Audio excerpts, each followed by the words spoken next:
Hoş geldin ekran başına. Bugün seninle beraber böyle çocukluk anılarımızı şöyle bir silkeleyeceğimiz çok ilginç bir incelemeye dalıyoruz.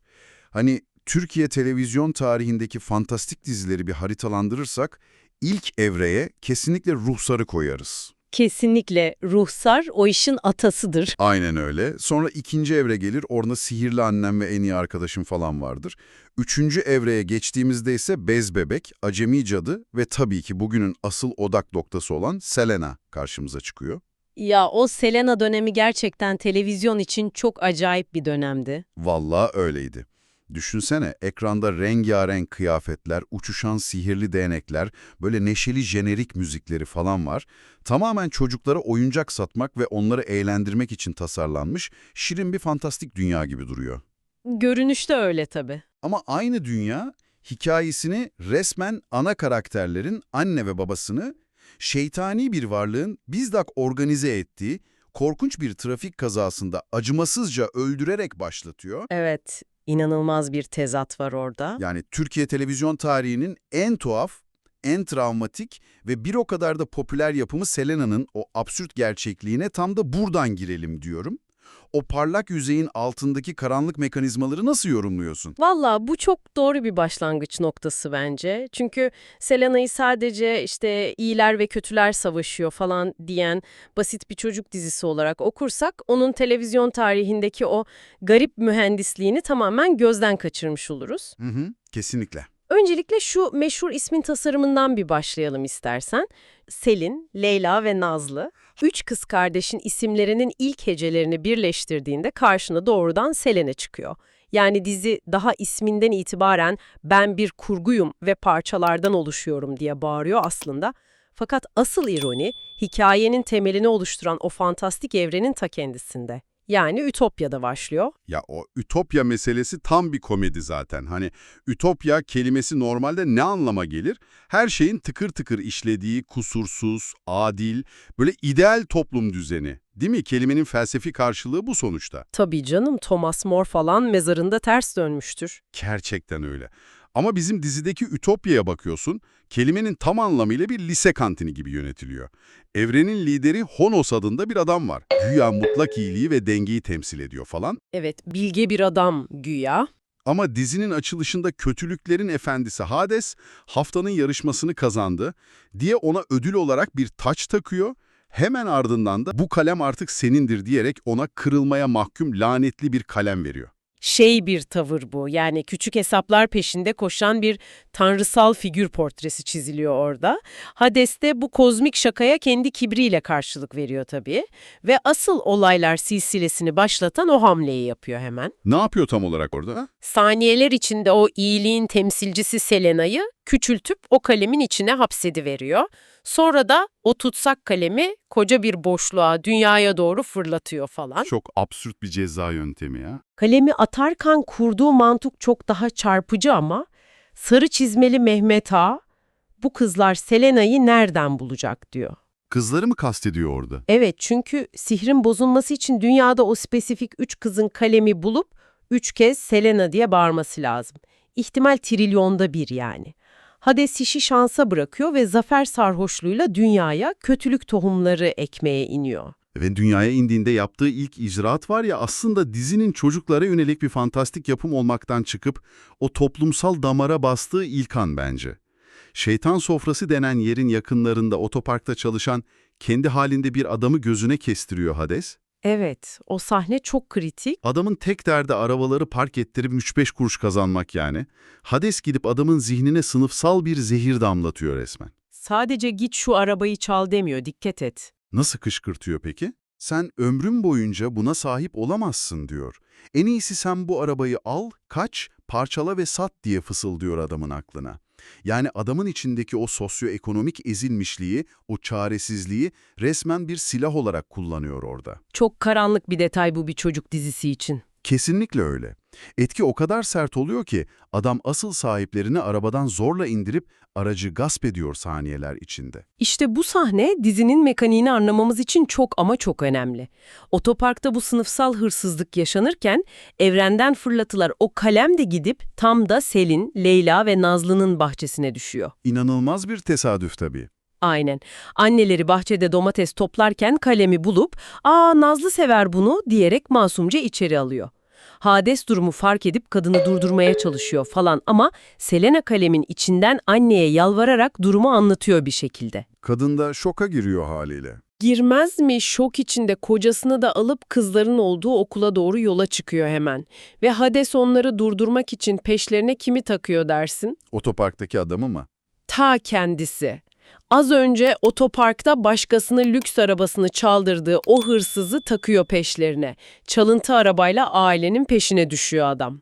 Tavşan kaç, tazı tut derken oyun trajik bir kazayla biter ve kızların anne babası oracıkta çocukların gözünden uzakta hayatını kaybeder. Ya işte benim o Truva atı metaforu dediğim şey tam da burada devreye giriyor. Bu dizi resmen bir Truva atı. Dışarıdan bakıyorsun, parlak renkler, komik ses efektleri, uçan kaçan periler falan var. Çocuğu ekrana kilitleyen şeyler yani.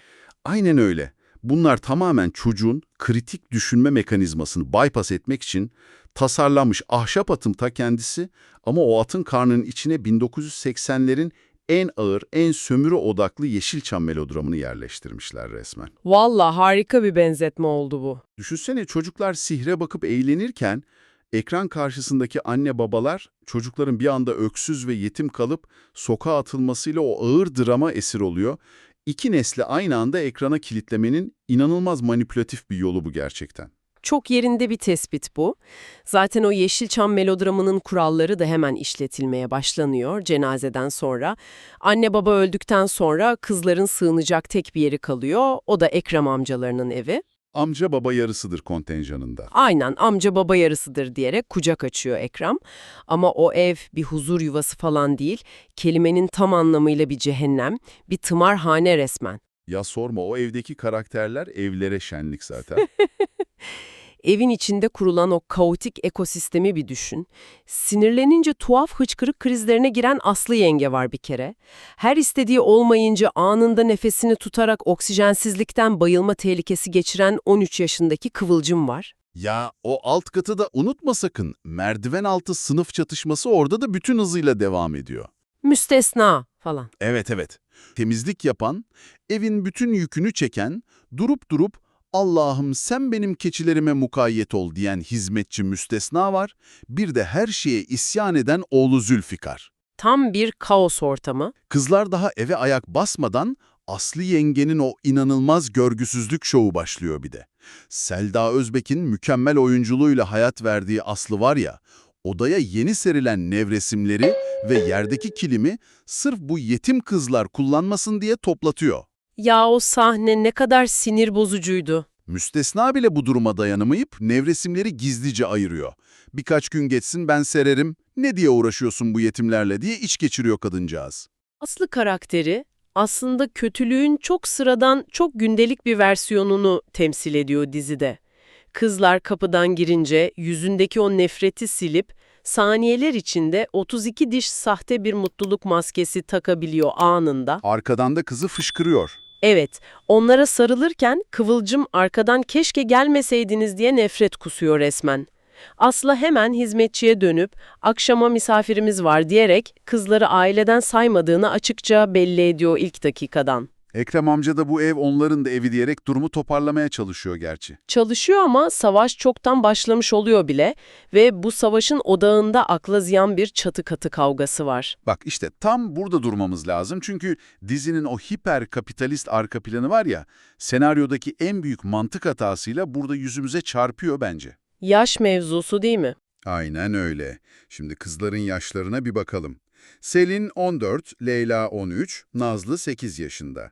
Karşı cephede Kıvılcım 13 yaşında. Şimdi soruyorum sana, koca koca ortaokul çocukları, ergenliğe adım atmış gençler neden çatı katındaki o oyuncak bebek odası için birbirlerine giriyorlar?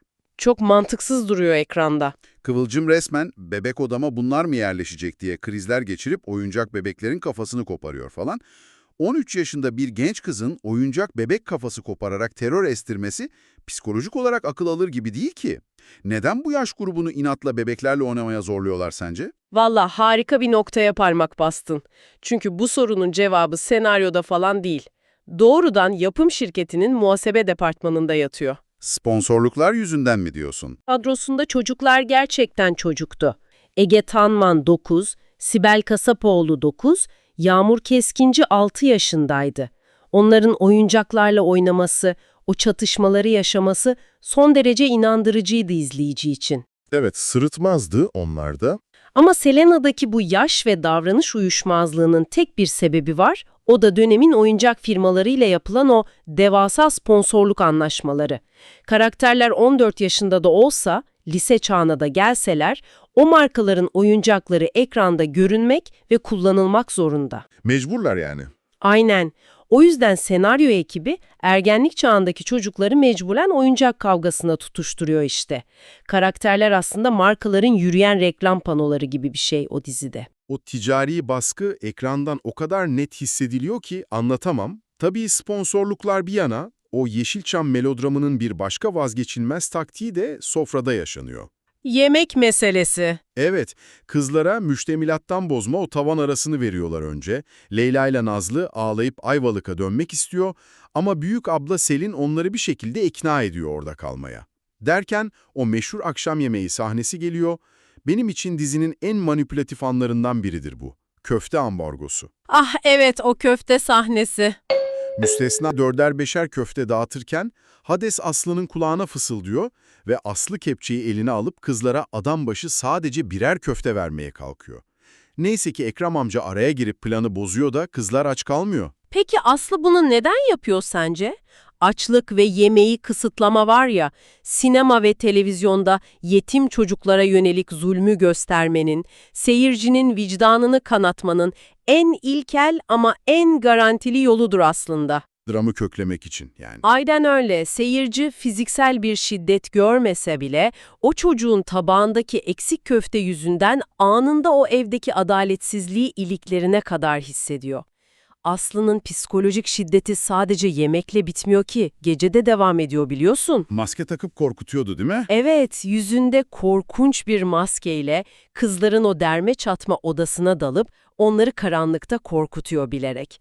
Sonra da gidip kocası Ekrem'e bambaşka bir hikaye anlatıyor uydurarak. Ya bu 3 çocuk birleşip gece bizim Kıvılcım'a zarar verirse diye yakınıyor. Yok artık kendi kendine kuruyor kadına bak. İnanılmaz bir paranoya bu gerçekten. Kendi zihninde yarattığı düşmana kendi bile inanıyor resmen. Bir de kızların özel okula gitmesine engellemeye çalışıyor ama Ekrem o konuda neyse ki taviz vermiyor. Neyse ki o gece, o çaresizliğin dibine vurdukları anda kırılma noktası yaşanıyor sonunda. Selin anne babasının fotoğrafına bakıp ağlarken masadaki o lanetli kalem bir anda havalanıyor. Sihir devreye giriyor. Aynen. Selena kalemin içinden kızları yönlendiriyor, adını 3 kez bağırıyorlar ve Selena nihayet o kalemin içinden serbest kalıyor. Tabii bu kurtuluşun karşılığında kızlara süper güçler bahşediyor hemen. Kim ne güç alıyordu tam olarak? Küçük Nazlı'ya 10 saniye boyunca ışık hızında koşma yeteneği veriyor. Leyla göz kırparak nesneleri hareket ettirme yani telekinezi gücü kazanıyor. Selin ise hayvanlarla doğayla konuşma yeteneğine sahip oluyor. Aslı'nın okul alışverişi sırasındaki o maddi kısıtlamaları başlıyor sabah. Hem de nasıl? Size yeni kıyafet alacağınızı sanıyorsanız yanılıyorsunuz. Kıvılcımın eskilerini giyeceksiniz diyerek o evdeki dışlama politikasını okul koridorlarına taşıyor resmen. Kıvılcım ne yapıyor o sırada? Kıvılcım ise okulda gördüğü bir Hint kınası dövmesi için annesine şantaj yapıyor. Bana bunu yaptırmazsan nefesimi tutarım diye tehdit ediyor. Ya bu nefes tutma şantajı dizinin en komik dinamiği bence.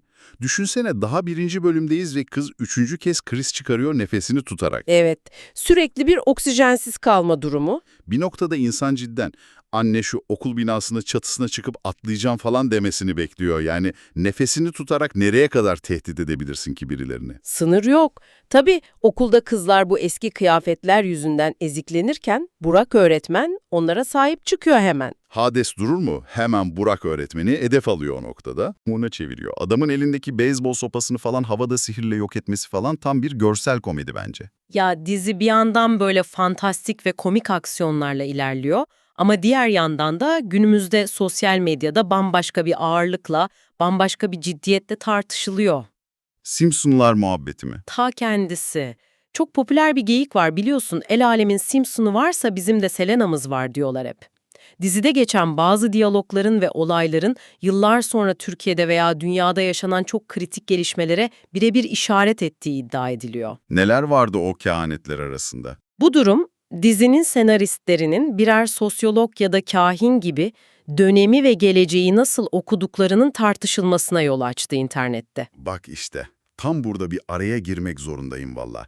Tamam, bu Simpsonlar benzerliği internette çok popüler bir konu ama sence de senaristlere gereğinden fazla kredi vermiyor muyuz? Nasıl yani? Yani salgın dediğin, yangın dediğin şeyler zaten kıyamet veya fantastik felaket senaryolarının en tembel, en klişe unsurları değil midir zaten? Yeterince uzun süre beklersen her ülkede illaki bir orman yangını çıkar ya da bir hastalık yayılır. Gerçekten kahinlik mi bu sence? Yoksa sadece istatistiksel bir tesadüf mü? Ya itirazını anlıyorum tabii, haklılık payın da var kesinlikle. Fantastik eserler sık sık o kolektif korkularımızı kullanır zaten. Ama buradaki detayların spesifikliği insanı gerçekten durup düşündürüyor, ne yalan söyleyeyim. Mesela hangi detaylar o kadar spesifik? Sadece genel bir salgın demiyor mesela dizi. Hades, Alamet Hoca kılığına girdiğinde Selene çok net bir ifadeyle Çin gribi, dikkatli olun salgın var diyor.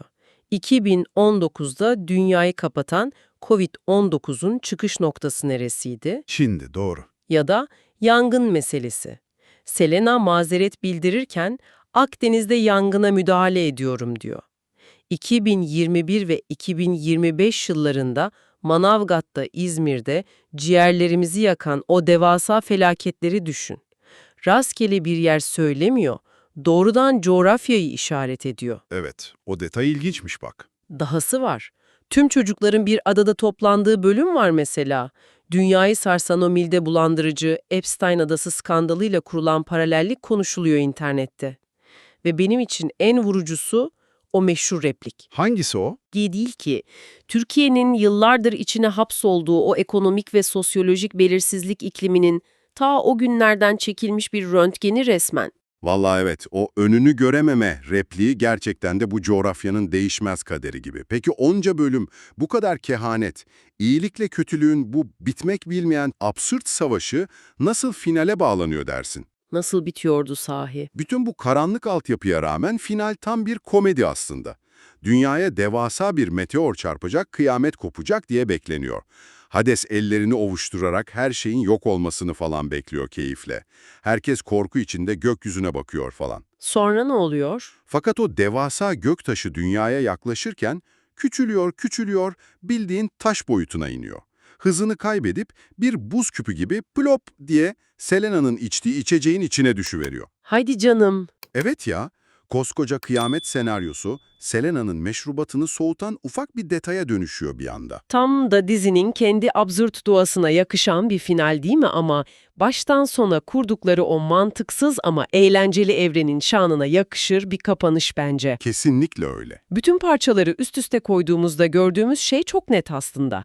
Kötü kalpli yenge, ezilen yetim çocuklar, onları korumaya çalışan amca ve evin iyi kalpli hizmetçisi. Bu o tanıdık dramatik iskelet. Yeşilçam iskeleti. Aynen. Bunu alıp üzerine oyuncak sektörü baskılarını, fantastik güçleri ve bir şekilde bugünün sosyolojisine dokunan replikleri eklediğinde ortaya Selena çıkıyor işte. İzlerken bizi içine çeker şey aslında farkında olmadan zihnimize kazınan bu tuhaf harman. Bu durum insanı gerçekten düşündürüyor. Sırf oyuncak satmak ve 80'ler klişelerini pazarlamak için yapılmış rengarenk bir çocuk dizisi bile, dönemin sosyoekonomik kaygılarını ve gelecekteki krizleri bu kadar net yansıtabiliyorsa, acaba bugünün o anlamsız görünen içeriklerinde ne var diye merak ediyor insan. TikTok akımları falan mı? Aynen. Bugünün TikTok akımları ya da iPad çocuklarının saatlerce hipnotize olmuş gibi izlediği o hiperaktif animasyonlar, bizim geleceğimiz hakkında gizlice hangi korkunç kehanetleri barındırıyor sence? Belki de 10 yıl sonra dönüp bambaşka bir dijital çöplüğü böyle analiz edeceğiz seninle. Çok güçlü bir soru işareti bu gerçekten.